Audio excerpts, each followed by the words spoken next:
Hello everyone. तो आज अपने थोड़े फिटनेस लेवल्स को चेक करते हैं। बाहर अच्छा मौसम हो रहा है, हवा वगैरह चल रही है। तो फिटनेस चेक करने के लिए सबसे बेसिक चीज़ है पुशअप। तो हम देखते हैं एक सेट में मैक्सिमम कितने पुशअप निकलते हैं और फिर पूरे महीने चीज़ों को साथ साथ लेकर मैनेज करेंगे और देखते हैं कितनी ही प्रोग्रेस कर सकते हैं।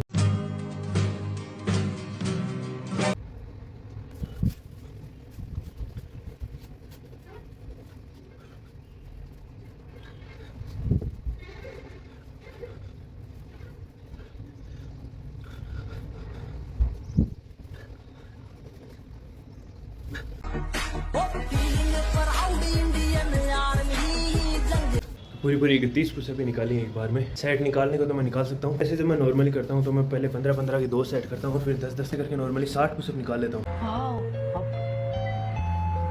बिना सेट के एक बार में 30 निकाल। आज 3 मई है, महीने के एंड तक मुझे ये नंबर 100 तक ले जाना है। ये जरूरी भी है क्योंकि एसएसबी है। देखो फिजिकल फिटनेस पे ध्यान देना ही पड़ेगा। मैं फिट रहूँगा उतने बढ़िया दिखूंगा। प्लान्स तो है मेरे पास वर्कआउट के।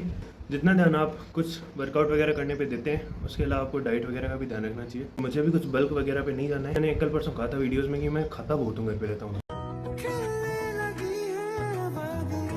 इंटरमीडिएट फास्टिंग स्टार्ट करूँगा।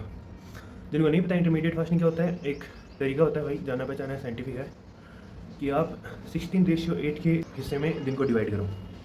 16 घंटे आप कुछ मत खाओ, बच्चे भी 8 घंटे में आप 2 बार खाना खाओ। आप 12 बजे पहला मील खाओ और 8 बजे दूसरा मील खाओ। रात को 8 बजे से लेकर सुबह 12 बजे तक सिर्फ पानी पियो। उसके अलावा नींबू पानी पियो तो वो पियो, बाकी पूरे दिन भूखे रहो। इससे आपका एक्स्ट्रा फैट है वो घटता है, बॉडी डिटॉक्स होती है। चेहरा भी देखो मेरा थोड़ा क्या है, मतलब पिंपल्स वगैरह हर चीज़ में सुधार हो सकता है और वो अब करते हैं धीरे धीरे। ये एक सेल्फ इम्प्रूवमेंट की भी जर्नी है, तो मैं आप लोगों के साथ पूरी शेयर करूँगा। जो बड़ा डंबल था उससे निकाल के एक छोटे वाले में कन्वर्ट कर दिया है और ये इसलिए क्या है ताकि मैं अब बाइसेप्स वगैरह की एक्सरसाइज कर सकूं।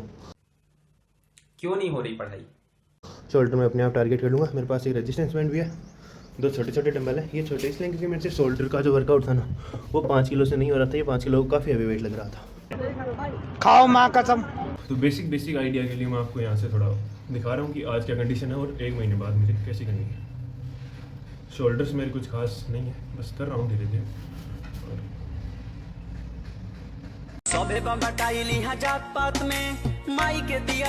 अगला पेपर जो मेरा कॉम्प्लेक्स एनालिसिस का था, कल से उसके लिए मैंने बेसिक पढ़ना स्टार्ट कर दिया था और बेसिक की 2-3 क्लासें ले ली। अब आज का जो बचा हुआ दिन है मैं उसमें पहला चैप्टर वो कंप्लीट करूँगा। सोच रहा हूँ दूसरा भी कर लूँ और बाकी बचे हुए 3 चैप्टर कल कर लूँ, क्योंकि जो आगे के पेपर आने वाले हैं ना मेरे फिजिक्स के, एक केमिस्ट्री का भी, उनमें छुट्टियाँ नहीं है। तो उन पेपर्स को शायद अभी पढ़ लेना ज़्यादा बेटर रहेगा, उस टाइम पे रिवीजन हो जाए। ये एक स्पीकर ये पापा लाए थे कुछ दिन पहले। आदत ही है पापा तो कभी कुछ चीज़ें ऐसी ले आते हैं जो 2-4 दिन यूज़ करके फिर रख देते हैं। उन चीज़ों का फिर मेरे फ़ायदा हो जाता है। अभी मेरे पास एक स्पीकर हो गया बिना मांगे ही, क्योंकि गानों का मुझे हमेशा से शौक था। इंटरमीडिएट फास्टिंग थी वो मैंने आज से स्टार्ट कर दिया। अभी लगभग 9:30 हुए हैं और अब मैं पूरा दिन रिकॉर्ड करूँगा। इनसे मेरा मतलब मेरी हर एक एक्टिविटी है। जो अब से जो व्लॉग्स आएंगे वो एक फुल लेंथ व्लॉग आएंगे और थोड़े अच्छे आएंगे। टाइम ज़्यादा ख़राब ना हो इसलिए मैं रात को एडिटिंग का भी अपना टाइम फिक्स कर रहा हूँ, चीज़ों में कुछ ज़्यादा टाइम लगता नहीं है। ये एक हॉबी ही है, ये अच्छा तरीका है एक अपने आप को कंसिस्टेंसी मेंटेन करने का। गाँव में भाई रहने के मजे हैं, हरियाली तो होती है बाहर। घर की जो पीछे की साइड है उस तरफ तो काफ़ी अच्छी अच्छी चीज़ें हैं, लेकिन ये आगे जो 2-4 घर बने हुए हैं ना, एक तो भाई यहाँ कोई कलर करवा ले तो थोड़ा कितना बढ़िया लगे ना, मतलब थोड़ा सुंदर। वो पेड़ अच्छा लग ही रहा है। सामने से पहाड़ तो नहीं दिख रहे हैं आपको, दिखेंगे कभी, दिखते हैं यहाँ से पहाड़। ओके।